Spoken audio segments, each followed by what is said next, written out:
한 주간 편안하셨습니까? 네.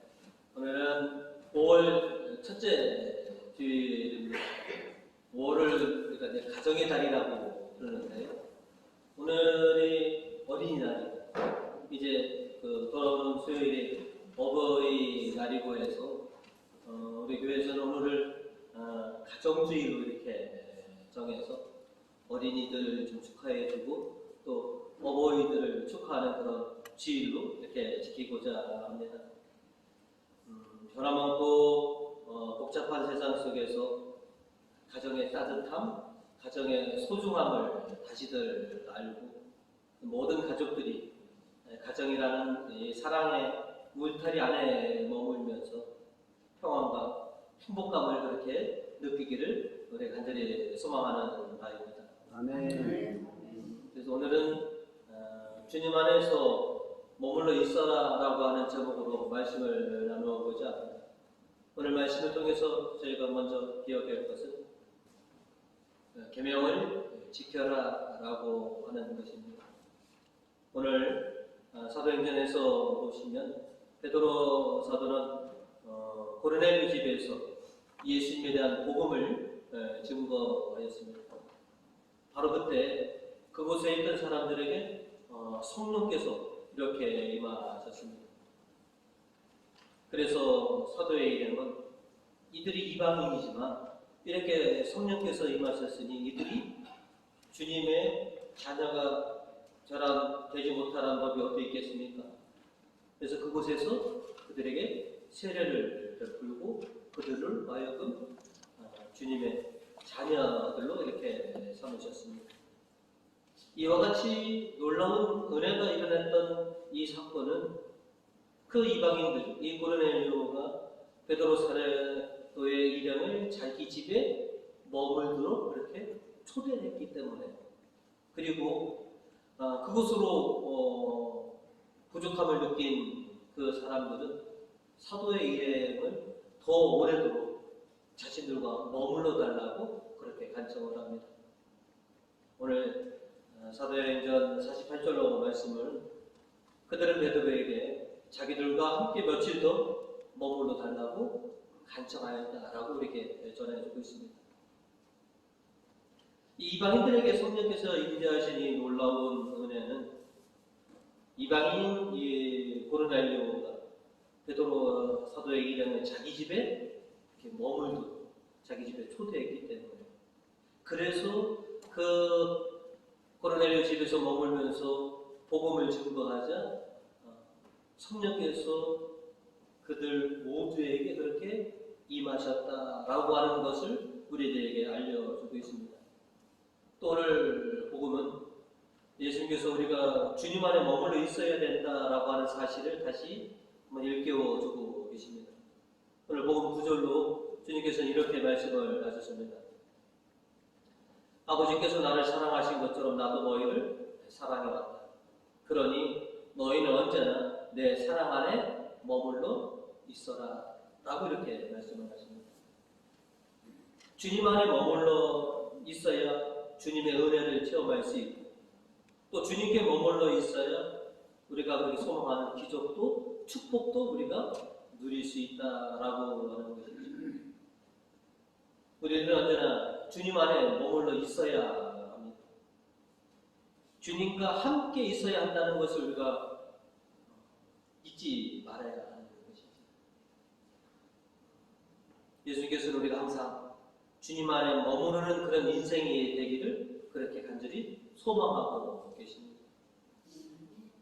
우리가 주님의 바람대로 주님 안에 항상 머무르는 그런 인생이 되려면 주님께서 우리에게 주신 그 계명을 잘 지켜야만 하는 것이죠. 우리가 너무나 잘 아는 한 구절이십니다. 로마에 가면 로마의 법을 따라라라고 하는 것처럼 사람 사는 곳에는 저마다 다 룰과 규칙들이 있죠. 그래서 그곳에 함께 있으면, 그곳에 머무르려면 그곳의 룰과 규칙을 따라야지만이 어느 곳이든지 어느 공동체든지 그 안에 머무를 수 있게 되는 것이죠. 여러분들 아시는 것처럼 지난번에 사제단이 소말레이시아 교구를 다녀왔는데 그중에서 그 말레이시아 원주민 저기도 여러분이 계시면 오랑마슬이라고 하는 그런 토착 원주민들이 있는 교회에 갔는데 당부를 하시더라고요. 아이들이 너무 귀엽고 이쁘다고 머리를 쓰다듬어서는 절대 안 된다. 왜냐면 말레이시아가 90%가 이슬람이기 때문에 이슬람이 국교입니다. 그래서 머리를 이렇게 만지는 것은 금기하는 자입니다. 그래서 그곳에 있으려면 그들의 룰을 지켜줘야지만이 된다고 하는 것이죠. 우리도 주님 안에 머무르려면 주님께서 우리에게 당부하신 것, 주님께서 우리에게 가르쳐주신 계명들을 우리가 지켜야지 주님 안에 항상 머무를 수 있게 되는 것이죠. 오늘 복음 10절로 주님께서는 우리에게 이렇게 말씀을 하십니다. 내가 내 아버지의 계명을 지켜 그 사랑 안에 머물러 있듯이 너희도 내 계명을 지키면 내 사랑 안에 머물러 있게 될 것이다. 예수님도 아버지의 계명을 지켜 아버지 하나님 안에 머물러 있듯이 우리도 주님께서 주신 계명을 지킴으로 인해서 주님 안에 머물러 수 있다라고 하는 말씀인 것이죠. 이처럼 우리가 주님 안에 머무르려면 또 우리가 주님과 함께 있으려면 주님께서 우리에게 주신 계명을 우리가 지켜야만 합니다. 주님께서 우리에게 주신 계명은 참 많습니다. 하지만 그 계명을 이렇게 압축하면 하나로 완성이 되는데 우리가 너무나 잘 알고 있는 서로 사랑해야 한다고 하는 것입니다. 복음 12절로 주님께서는 내가 너희를 사랑하는 것처럼 너희도 서로 사랑하여 이것이 나의 계명이다 라고 분명하게 말씀을 전해주십니다. 서로 사랑하는 것이 내 계명의 핵심입니다. 하지만 사랑이 없어도 얼마든지 교인은 될 수 있습니다. 그리고 사랑 없이도 부부가 될 수도 있습니다.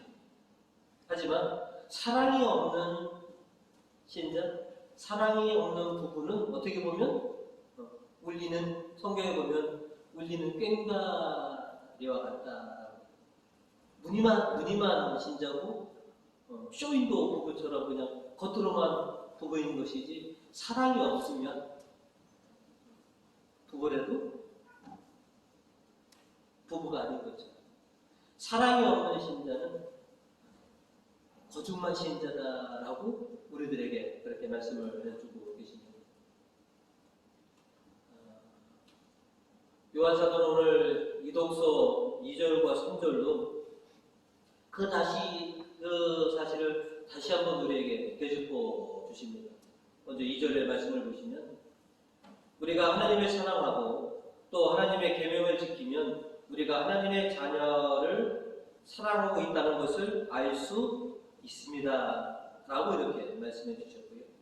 이어서 3절로 하나님의 계명을 지키는 것이 곧 하나님을 사랑하는 일입니다. 그리고 하나님의 계명은 무거운 짐이 아닙니다. 라고 이렇게 우리에게 권면해 주고 있습니다. 서로 사랑하는 것이 하나님의 계명이고 또 그거 하나님의 그 계명을 지키는 것이 우리 생활의 삶의 원칙이 되어야 한다라고 하는 것이죠. 예수님이 보여주셨던 그 사랑, 예수님 같은 그런 사랑이 없으면 그 어디에도 은혜는 없고 그 어디에도 성령의 역사는 없고 그 어디에도 진실한 신앙은 없다라고 하는 것이죠. 그래서 주님을 사랑한다는 것은 곧 주님의 계명을 지키는 것이고 주님의 계명을 지키는 것은 곧 주님을 사랑하고 또 주님께서 우리에게 원하시는 이웃을 사랑하는 것이다 라고 하는 것이죠.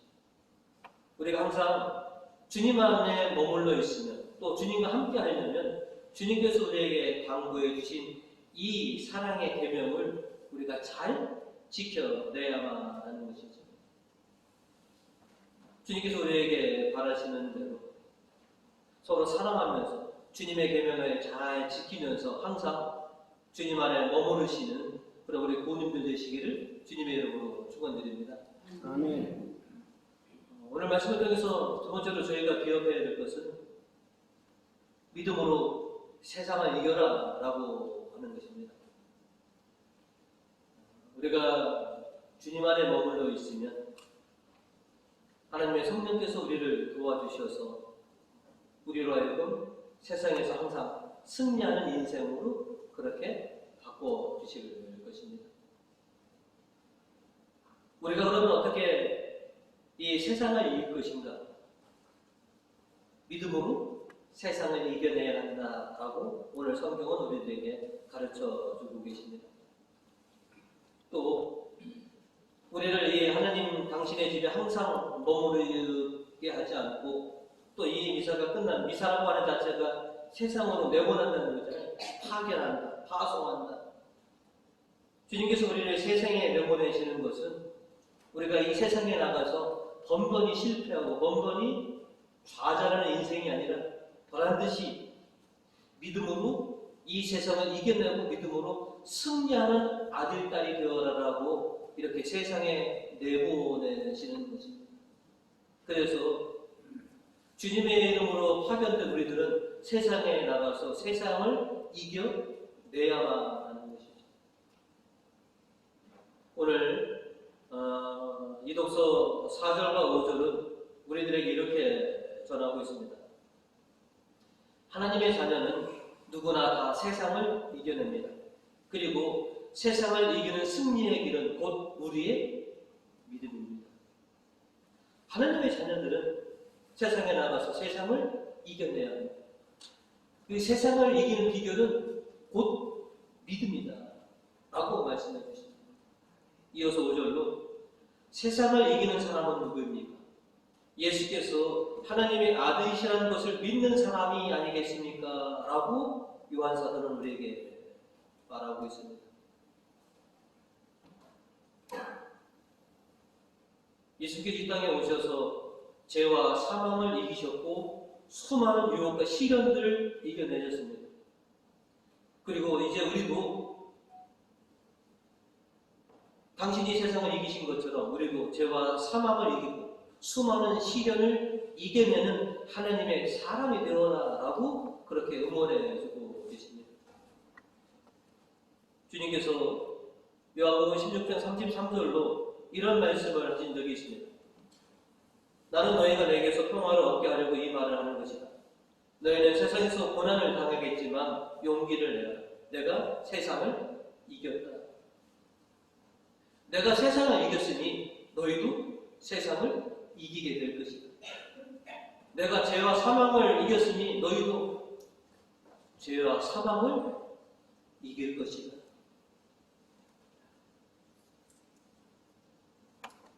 어떻게 그런 일이 가능할까? 우리가 그렇게 주님에게 간구하는 것 중에 하나가 뭐냐면 주님 저에게 굳건한 믿음을 좀 주십시오. 강한 믿음을 주십시오. 그러면 그 믿음이 저로 하여금 세상을 이기고 세상에서 승리하는 사람이 되게 할 것입니다.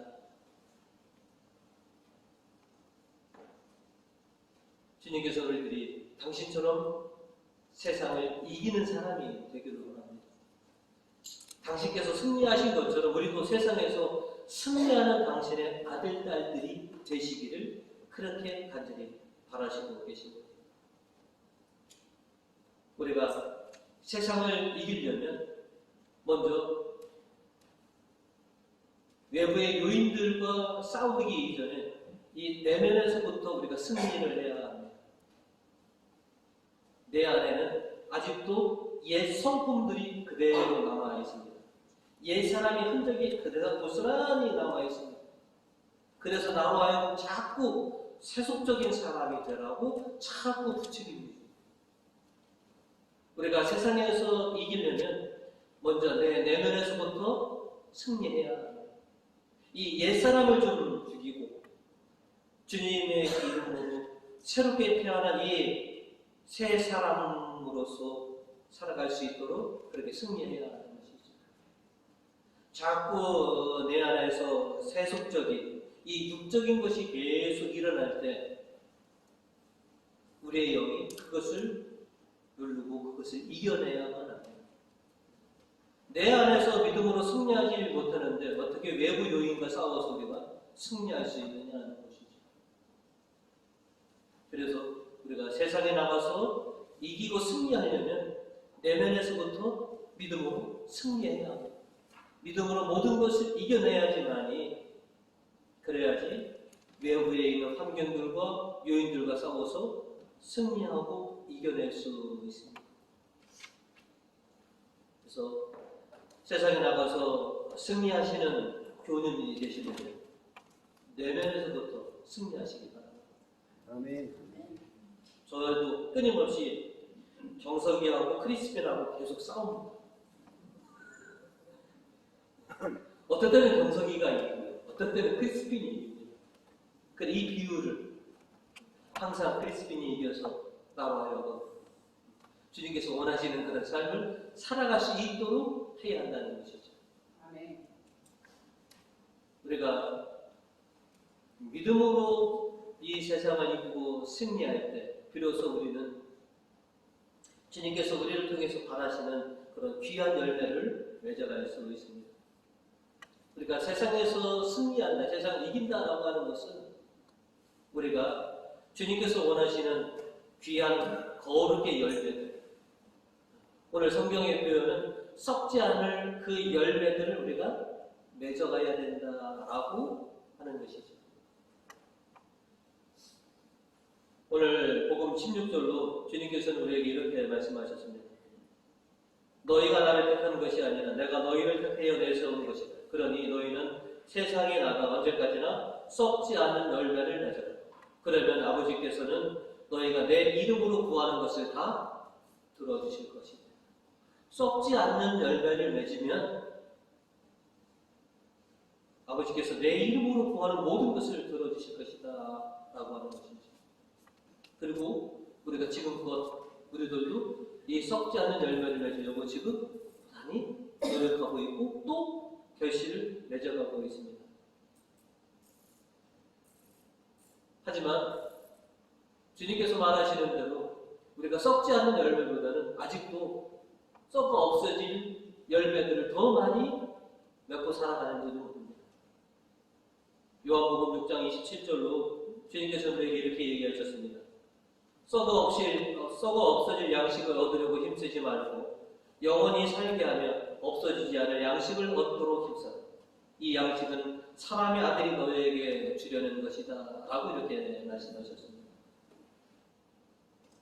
이제 우리가 맺고 있는 이 썩지 않는 열매들을 이제는 이렇게 좀 드러내 보이고 또 더 많은 열매들을 맺으려고 노력해야 할 때인 것이죠. 어저께 교원님들하고 작업을 하다 보니까요, 벚꽃이 진 자리에 꽃지가 이렇게 맺어가고 있습니다. 그죠? 매화꽃이 진 자리에는 매실이 이렇게 맺어가고 있고요. 백꽃이 진 자리에는 작은 배가 이렇게 맺어가고 있고, 요 앞에 비자센터 앞에 복숭아 꽃이 진 자리에는 복숭아가 조그맣게 맺어가고 있습니다. 꽃이 진 자리에 반드시 열매가 이렇게 맺어가고 있다라고 하는 것이죠. 어떻게 보면 우리가 맺어가고 있는 이 열매들을 조금 드러낼 때고 보일 때입니다. 잎만 보송하고 꽃만 화려한 것이 아니라 우리가 지금껏 맺어왔던 썩지 않은 그 열매들을 조금씩 드러내고 보일 때가 됐다라고 하는 것이죠. 그동안은 너무 귀하고 소중해서 나 혼자만 이렇게 감싸고 나 혼자만 보고 있었던 이 썩지 않는 열매들을 이제 누군가도 내가 맺고 있는 이 열매를 보도록 이제 좀 드러낼 때인 것이죠. 그동안 내가 수십 년 신앙생활에서 지금까지 맺어온 썩지 않는 열매가 바로 이것입니다. 내가 열심으로 주님 안에서 머물면서 지금껏 내가 맺어왔던 열매들이 이런 열매들을 지금까지 내가 맺어왔어. 지금까지는 나 혼자만 보고 꼭꼭 숨겨두어주고 가려두었지만 이제는 내가 너희에게 살짝 보여줄게. 아니 어쩌면 내 주변에 있는 사람들이 내가 그동안 수십 년 동안 신앙생활하면서 맺어왔던 이 썩지 않는 열매들을 좀 보여달라고 기다리고 있는지도 모릅니다. 그 중에 특별히 가족들도 있습니다. 어머니 아버지 수십 년 동안 신앙생활 하셨는데 지금까지 맺어오셨던 그 썩지 않는 열매가 어느 정도인지 저희를 좀 보여줄 수 있습니다. 지인들이 내가 여태까지 맺어왔던 썩지 않는 열매들을 좀 보여주길 원하고 있습니다. 부끄럽지만 내가 맺어왔던 이 거룩의 열매는 요만큼입니다. 내가 수십 년 힘써서 가까운 열매가 이렇게 너희 보기엔 아직 작아 보이고 아직 익지 않았지만 이게 내가 좀만 더 심혈을 기울이고 정성을 다 쏟으면 이게 완전히 녹이 될 것이다. 더 커지고 아름답고 탐스러운 결실을 내가 따서 가질 수 있게 될 것이다. 어저께 드라마를 전지해 주신 분이 6그루에 한 20개 이상은 남겨놓고 다 전지를 해주셔서 이대로만 키우시면 추수감사절 때 한 20개 정도 따서 재단에 올릴 수 있도록. 근데 이 중간에 낙화가 될지 어떻게 될지 모릅니다. 하지만 배가 다 익어서 따서 주님에게 저희가 올해 수확한 배가 이 정도입니다 라고 이렇게 주님의 재단에 바칠 수 있는 것처럼 주님께서도 얼마나 익었니? 얼마나 맺었니? 이러고 지금 궁금해 하십니다. 이제 우리가 숨겨두었던 우리의 거룩이라고 하는 열매들, 그동안 우리가 키워왔던 이 열매들을 좀 오픈할 때가 됐습니다. 그래서 이 정도야. 특별히 이제 올해 가정이 되는데요. 그 누구보다도 궁금했던 사람들은 가족들입니다. 어머니 아버지가 수십 년 신앙생활 하시면서 고이 키워오셨던 이 거룩이라고 하는 이 썩지 않는 열매들이 어느 정도 됐는지 보고 싶어 합니다. 여러분이 기꺼이 오픈하셔서 여러분의 거룩의 열매들을 가족들에게, 주변인들에게 보여주셔서 그들도 우리가 맺어가고 있는 이 썩지 않는 거룩의 열매들을 좀 맺어갈 수 있도록 좀 자극을 줄 필요가 있다라고 하는 것이죠. 소중하다고 여러분만 지켜보지 마십시오. 여러분이 지금까지 키워온 이 거룩의 열매를 여러분만 그렇게 간직하지 마시고 좀 드러내 보이시고 좀 자랑도 하셔서 많은 이들로 하여금 좀 부러움도 좀 사보시고 또 그들도 나도 저렇게 거룩의 열매를 맺으면 참 좋겠다라고 하는 그런 기회가 될 수 있도록 또 지금으로 만족하지 마시고 더 풍성하고 더 탐스러운 이 썩지 않는 거룩의 열매들을 맺어갈 수 있는 그런 우리 교훈들이 되셨으면 합니다. 항상 앞으로도 어떤 일이 닥칠지 모릅니다. 어떤 부풍어가 몰아치고 어떤 상황들이 일어서 우리의 이 거룩의 열매를 낙화시키려고 그렇게 수많은 세력들이 작용도 할 것입니다. 마지막까지 주님에게 바치는 그 순간까지 여러분이 잘 키워나셔서 칭찬받을 수 있는 그런 우리 본인 되시기를 주님의 이름으로 축원드립니다.